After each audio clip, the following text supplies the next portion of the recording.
TV Asia Telugu talk show with experts అండి. So TV Asia Telugu ఇంకొక కొత్త టాపిక్ తోటి మళ్ళీ ఈ వారం మళ్ళీ మీ ముందుకొచ్చేసింది. సో మరి మనం ఏమాత్రం లేట్ చేయకుండా షో స్టార్ట్ చేసేద్దాము. Anil garu welcome to the show అండి. How are you? చాలా బాగుందండి. Thank you Lakshmi garu. Thank you very much అండి. సో ఎవ్రీ వీక్ చాలా రోజులుగా మనం ఈ టాక్ షో విత్ ఎక్స్పర్ట్స్ చేస్తున్నాము. అనిల్ గారు చాలా వాల్యుబుల్ ట్యాక్స్ స్ట్రాటజీ గురించి మనకి ఎక్స్ప్లెయిన్ చేస్తున్నారు. సో అందరికీ అనిల్ గారి గురించి ఆల్మోస్ట్ తెలిసే ఉంటుందండి. బట్ ఎవరైనా కొత్తగా యాడ్ అయ్యి ఉంటే వాళ్ళ కోసం I just want to tell little bit about his experience. So he has 15 plus years of experience in finance profession as finance controller, CFO, and he holds a lot of other senior executive positions. And he worked in organizations like Amazon, Starbucks, PwC, and Sun Edison. He's helping his clients take advantage of tax planning opportunities and strategically setting up their businesses for success. So he has a wonderful team of CPAs, chartered accountants, and financial professionals as well. Andy. So if you need any one-on-one meeting, so please feel free to call AGFintax. So Anil Garu is the founder and CEO of AGFintax. So please feel free to call and have one-on-one meeting. So Anil Garu, so before starting the show, so మీరేనా చెప్పాలనుకుంటున్నారా అండి? ఈరోజు మనం we're going to talk about new stimulus వచ్చింది కదండి. So we're going to talk about that. Yes అండి. Recently on December 27th a new stimulus package was signed by our president. So yes, it's a very good one, and we will focus to talk about individuals only and today. Of course there are a lot of advantages for the business owners also, but now we just will focus only on the individuals. Okay, sure, Andy. So we heard that the $900 billion COVID stimulus bill extends several tax breaks, including medical expenses, tax credits for solar energy equipment, plug-in electric motorcycles, and college tuition, which were set to expire on December 31st. So what can individuals, that is Form 1040 filers, expect out of this new act? Yes, Adi. Recently, the one whatever I was saying, which was enacted on December 27th, 2020, the new massive $910 billion, actually, $910 billion. It's designed, it was signed just to support, there are a lot of grants, incentives, or loans are available. And apart from that, there are also extension of tax breaks, as you were mentioning. There are some, generally we get a lot of credits, tax credits. There are some lot of extensions happen because we are in the COVID era. So still there are a lot of extensions happen. Apart from the business owners, there are a few advantages listed down even for the individuals.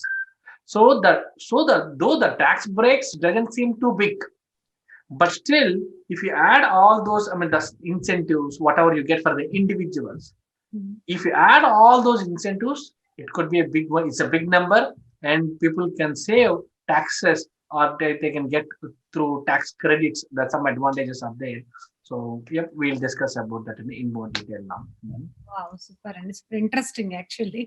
So let's discuss about the tax breaks, Andy. So please explain each one of them in detail, Andy. Sure. So the first one, I would like to start with charitable deductions. So in general, charitable deductions are allowed, charitable contributions are allowed as a deduction only if you have a itemized tax return under which is a Schedule A. Even example, if you're filing a itemized tax return, you cannot get itemized tax return, then only you can get a tax deduction. If you are filing a standard tax return, you don't get any tax deductions for your charitable donations. In a year, we do a lot of charitable activities throughout the year. We keep donating to 501c organizations, we keep donating to our temples, churches, and many other places. So, but now what's happening is earlier till 2017, around 30% of individuals used to file itemized tax return. But after 2018 Tax Cuts and Jobs Act, only just 10% are able to file itemized tax return, because they brought in standard tax return, standard deduction. So, but so so it's a think like this: 90% are not able to do. 90% of the individuals in the United States are not able to get tax deductions if they do any charitable donations. So now, what happened in the last year, 2020? CARES Act. CARES Act was signed on March 27th, 2020. In that act, what they said is, hey, you can give a charitable donations up to $300, and you can get the deduction above the line. That is, even you are filing an individual tax return, standard tax return, still you can get a $300 tax deduction. You can get it. So, of course, but when it came up last year, it came with some marriage penalty. If you are filing a single tax return, $300 you can claim. If you're filing jointly, still $300 only you can claim as a charitable donation. But still $300 can be claimed for 2020. Oh, does that mean married or single filer can only deduct $300? There is no change. Only married filing jointly, there's a small change. Last year, for 2020, they can deduct only $300. But now, because of this new act, new provision which is enacted in December 27, 2020, the $900 billion, now they are allowing up to $600. So, but this is only from the 2021 onwards. For 2020, it's only $300. But if you're married filing jointly, up to $600, you can claim as a tax deduction. Okay. But only there is a small twist they put, saying that for suppose if you are okay, this is allowed only for the cash contributions. I mean, you have to do the donation only by cash. If you do a transfer of your shares, if you transfer of your assets, it is not considered. You have to do the cash donation.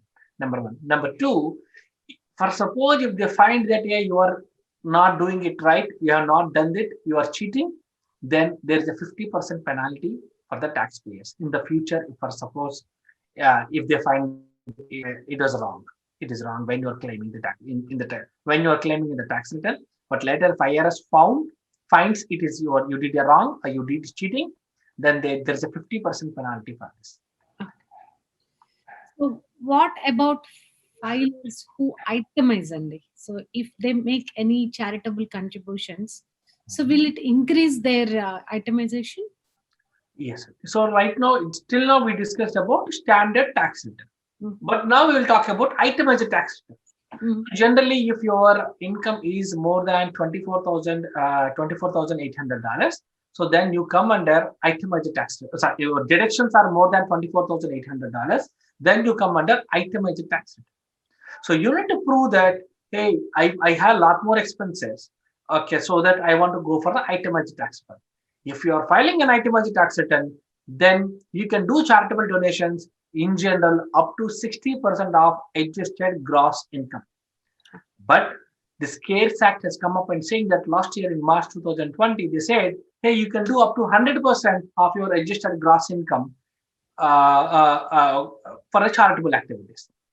And last year when they said, okay, I am doing this extension, but only for the last year. But now from this Taxpayer Sustainability and Disaster Tax Relief Act of 2020, the new one, they said even this 100% deduction is allowed even for the 2021 also. So they extended the timelines from 2020 to 2021. If you want to donate to 100% of your income to someone, that is a tax deductible completely. So someone means it's a charitable donation. Sorry.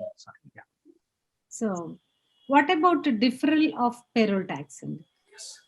In August 2020, President Trump signed an executive order allowing employers to defer withholdings of the employee portion of the Social Security taxes, which was for the period September to December 2020. It means whenever you run a salary, 6.2% Social Security tax will be contributed from the employee, 6.2% will be contributed from the employer. Of course, we also do Medicare contribution. I'm not talking about that. but 6.2 plus 6.2, which is a 12.4% altogether, we pay as a social security taxes. But now in August 2020, the new rule says that, hey, employees don't need to pay taxes now. You don't need to deduct 6.2%. So for the period September, October, November, December, 4 months period, they don't need to pay that tax. You don't need to deduct as an employer. You don't need to deduct payroll, social security taxes, contribution of employees when you pay salary to him. Now, because of they extended this timeline from December 2020 to April 2021. So this will help to better take home salaries every month to employees. Oh, okay. So how much did the take home increase because of this deferral? Okay. So generally this depends on how much salary it is, or how much an employee is getting, because you need to pay social security taxes. An employee has to pay social security taxes, which is a 6.2%, only up to $137,700 in wages only. If it's more than that, he doesn't need to pay. So the maximum he can defer is $8,537, which is a 6.2% of $137,700. So that's a significant amount, and actually, so it will certainly help to retain that amount as part of the paycheck, definitely. Correct, Andy. Yes, it definitely helps. The only thing is, this compliance with the order was purely voluntarily. Few employers took this advantage, took this option. Few employers didn't avail this, because they say that, yeah, you have to pay this money again later. Why do you want to carry over the liability? But it is an optional. It's a voluntarily. But for some areas like federal and military employees, they made it as mandatory. They will not deduct this amount from their employee salary month on month for this period. Okay, so they will be getting a lot more tax take home of this. And the other thing is, whatever they deducted up to April 2030, they have time to repay by December 31st, 2021. So technically, they will have more take home, and they can defer up to April. But after that, the money whatever you defer, you have time till December 31st, 2021 to pay that money. So how about the medical expenses, sir? So medical expenses are deductible as personal itemized deductions only if the total expenses exceed some specific percentage of the total AGI, adjusted gross income. In other words, for so many years, the adjusted gross income floor has fluctuated between 10% and 7.5% of the for this deduction. It used to be, for so many years, it is only just a 10%. If your medical expenses are more than 10% of your adjusted gross income, you can get a tax deduction. For suppose you have some family emergency, some road accident, if something happened to you, if you incur a lot of medical out-of-pocket expenses, deductions, deductibles, if it is more than 10%, then only you can claim it as a deduction. But now they changed it. So now they're saying that it's not 10% anymore. It is only just a 7.5% permanently. It's not only for extension of the time, but it is a permanently. It's going forward also forever. It is only 7.5%. So what about flexible spending accounts, Anil? So many of us who had flexible spending accounts were curious and anxious to know what would happen to the money lying in the account, as much as it has been unutilized in 2020. Yes. So in general, if whatever you do a contribution in the Flex FSA account, you get a tax deduction. But the money has to be used before end of the December 31st. Otherwise, it will not be rolled over, except maximum of $550. Example, you contributed $5,000. If you are not used it by December 31st, you can roll it over only $550 to the next year. The balance amount is off. I mean, it will be lapsed. So, but this new act, what they say is, because December last year, generally people use dependent care FSA to pay daycare expenses. So because in 2020 there are no people were not sending their kids to the daycare. So then how do they spend this money? They might have already contributed. Then what they have done now from this new act, what they say is, hey, if any money is left over for December, you don't worry, that will be rolled over to the next year also for the 2021. And if you do any contributions in 2021, that will be rolled over. If there are any balance left over by end of the December 31st, 2021, that will be rolled over to the next year, which is December 2022. Oh, at least some relief. Yes, some relief, correct. Otherwise, actually, many people told me, Anil, we have a lot of money left over, maybe thousands of dollars. What to do? So now this is actually good relief for many people, because the money, even you have some 4,000 balance in that account, January 1st it is out. Balance will not be there because you cannot roll it over except $550. So that is really hard-earned money, right? So we really bad if we lose that money and without spending it somewhere. Yeah. Correct. Okay. So what about tax credits for individuals? Okay. So there are two of the most important federal programs that benefit the working class earning below a certain amount of two things. One is earned income tax credit and child tax credit. So the both are based on family size and earned income, how much money they are earning. So based on that. So generally what they do is this, generally these credits will help to reduce the income up to 80% decrease for the some taxpayers. I mean, like because of the COVID-19 pandemic, the earned income of many low-income taxpayers dramatically in 2020. This would ordinarily result in a reduction in their EATC and CTC credits, because these credits are based on income. If the income is low, they lose these credits. So now what happened is, now what they did is, okay, so they increase the phases out, because if your income is this much, then you get this much credit. So now they changed some phasing out numbers, the threshold limits, so that they can enjoy the credits. So okay. So now that you mentioned child tax credit, so are the American Opportunity Credit or Lifetime Learning Credit impacted because of the new act? Good that you brought this point. The tax code contains a array of deductions and credits for the higher education, including American Opportunity Tax Credit, the Lifetime Learning Credit, and the tuition and fees deduction. So the tuition and fees deductions were allowed to expire in general by end of the December 2020. But now what they did is, allowing them to expire, what they said is, in this new tax act, the new tax relief act of 2020, making the credits available to more taxpayers by increasing the phase out range for the credit. So most of the people are not eligible for this, but still, I mean, in our Indian community, if you see, because we are high income earners, but these credits mostly are applicable for the low income or students. The income limits has increased, right? Yes, you are right.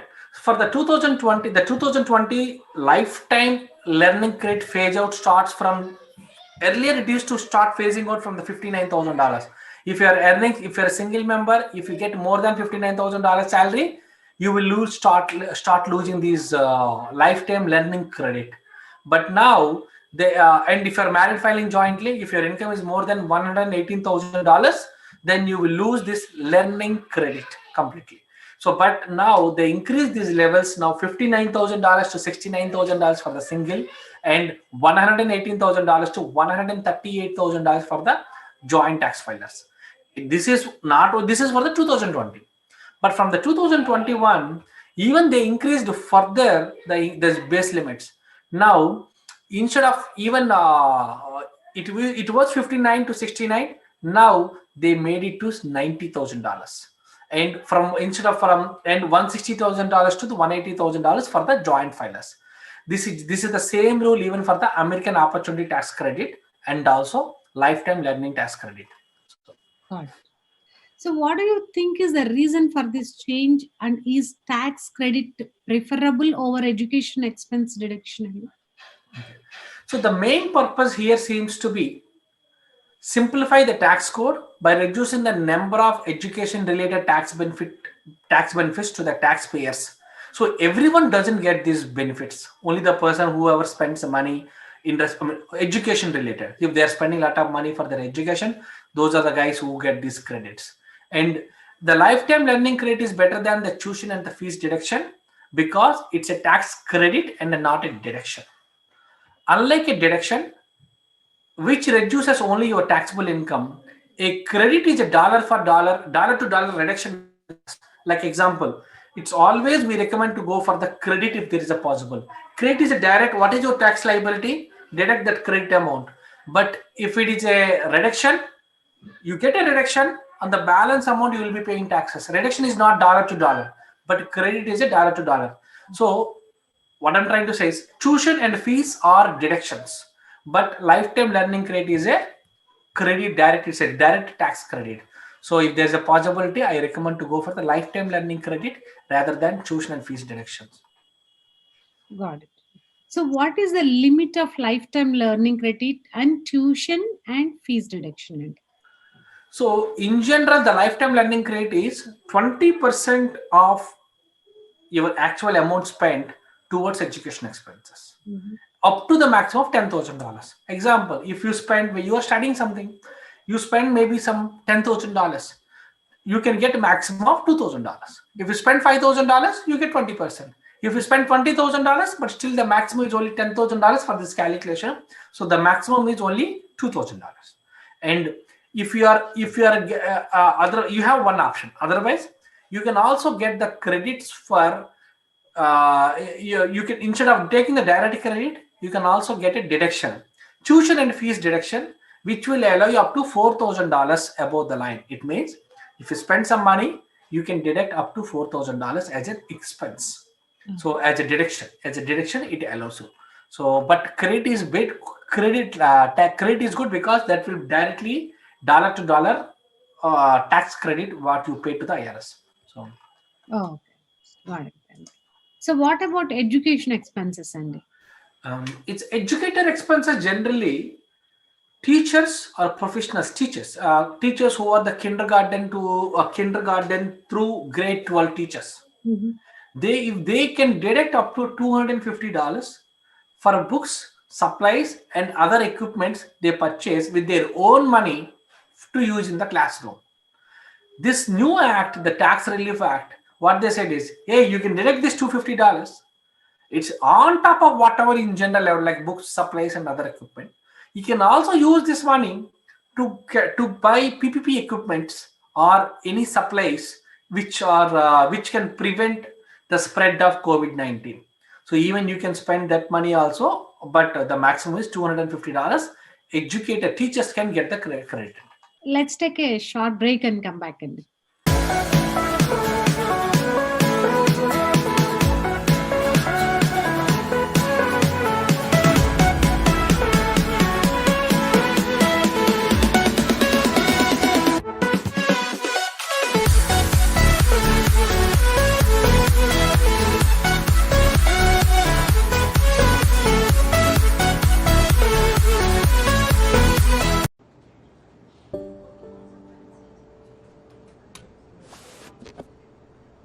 Exchange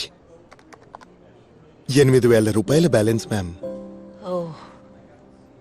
ఇవ్వనక్కర్లేదమ్మా, 8,000 మీకే వస్తాయి. Yes ma'am, మేము కేవలం hallmark 916 gold నే అమ్ముతాం. ఇంకా మీకు దొరికింది 100% exchange value. Quality, ఇది మలబార్ ప్రామిస్. ఇది మా హీరో అల్లుడు కోసం ఫిట్ గా ఉంటుంది. పర్ఫెక్ట్ గా ఫిట్ అవుతుంది. ఇది మైండ్ డైమండ్, 100% క్వాలిటీ. సార్, ప్రతి మైండ్ డైమండ్ న్యాచురల్. ఇంకా మేము 28 క్వాలిటీ టెస్ట్లు చేస్తాం. 28 టెస్ట్లా? ప్రతి డైమండ్ జ్యువెలరీతో పాటు ఇంటర్నేషనల్ ల్యాబ్ సర్టిఫికేట్ కూడా. కళ్ళు మూసుకుని మీ హీరో కోసం వజ్రాలను తీసుకోండి. ఇది Malabar promise.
Welcome back to TV Asia Telugu Talk Show with Experts. So TV Asia Telugu is available on WorldBBTV, Dish Network, YouTube, and Facebook pages there, and TV Asia Telugu website is also there.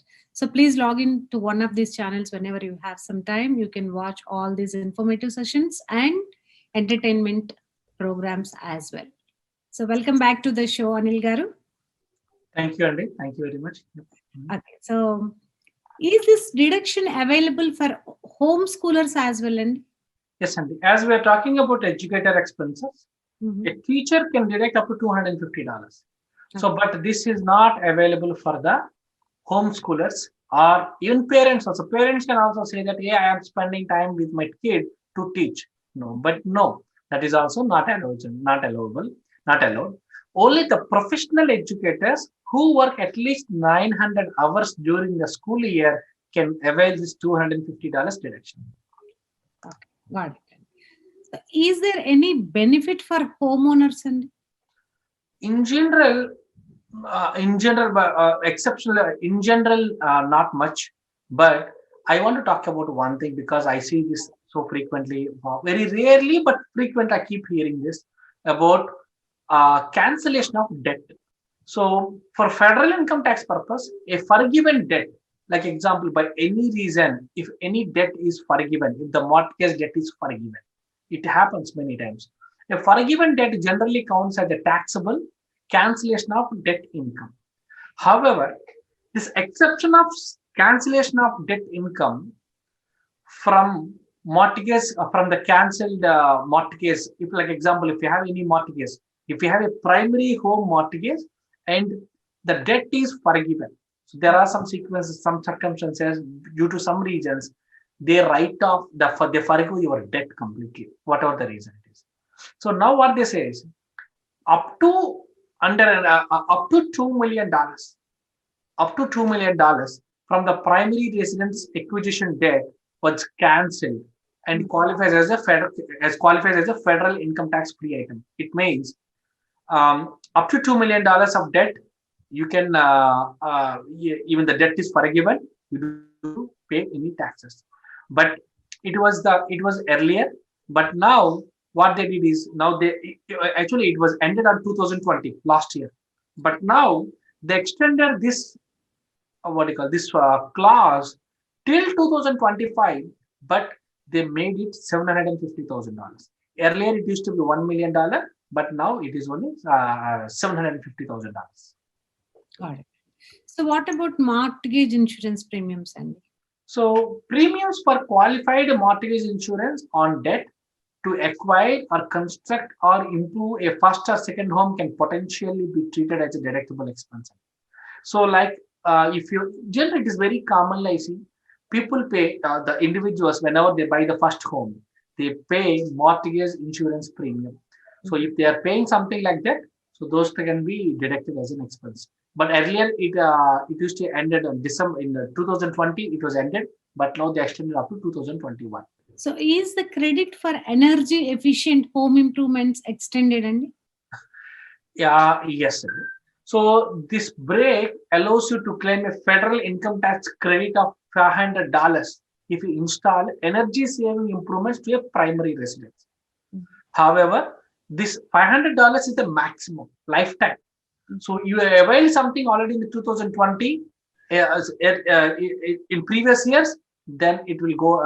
The maximum is $500 to in the lifetime. But if you already claimed something in earlier years, it will go down. So it will go down further. So, but if you are doing any energy saving improvements to your home, you may get $500 tax deduction now. So what about credits for vehicles, Andy? Yeah. So to qualify for alternative motor vehicle credit, the vehicle must be a qualified fuel cell vehicle. This is the category we call for the tax purpose. So you can claim this vehicle for the vehicle which is propelled by chemically combining oxygen with hydrogen to create an electricity. The base credit is $4,000 if the vehicles are weighing less than $8,500 pounds or less. Heavier vehicles can qualify for credits up to $40,000. On top of all, an additional of $1,000 to $4,000 credit is available to the cars and light trucks to the extent their fuel economy meets the federal standards. Similarly, the credit for plug-in electric motor vehicles is also extended. So if the 10% federal income tax credit for the purchase of the qualifying vehicle, two-wheeler electrical vehicle, that can be, you can get 10%, that is extended, that can be claimed up to $2,500. So earlier it ended in 2020, all these credits. Now they extended up to 2021. So now you can, if you buy an electric car, you can get it to up to $2,500. You can get a credit for this year also. All right. So how do you summarize all these tax breaks, Andy? Okay. All the taxpayers, as I mentioned earlier, all the taxpayers will not qualify for everything. It depends on what circumstances, what situations, what scenario is applicable for them. As I said, there are some students related, there are some teachers related, there are some, if you buy some electric vehicle, if you have an home installation, electric home installation, or if you have, if you do some charitable donations, so it is not applicable for everyone. But if you add all those things, it's a big number. So it is better you know what you can do. Unless you know, you cannot go and tell your tax accountant, hey, there is a credit available, can I avail this? Otherwise, if you don't tell to the tax accountant when they file a tax return, they don't even know that you are eligible for that. So you may be thinking, yeah, I'm not eligible, I don't know, so you don't tell. But tax accountant is not expected to know everything about you unless you tell. So if you know what credits are available for you this year 2021, if in the last 1 hour, whatever we discussed in the last few in this show, there may be 1 or 2 takeaways for you, which you can discuss with your tax accountant or CPA when they file a tax return. So that may be help you to save few hundreds or couple of thousands of dollars in taxes. So I always advise, talk with your CPA, tax accountant, financial advisor before you implement or before you follow any of my guidances, because it depends on person to person, it changes. There are different parameters we need to consider when we recommend any guidance to any one specific person. Thank you. That's it for thank you TV Asia, and thanks Lakshmi garu. Thank you, Anil garu. So malli next week malli inkoka kotta topic toti kaluddamandi. So have a wonderful week ahead and see you. Thank you, TV Asia Telugu.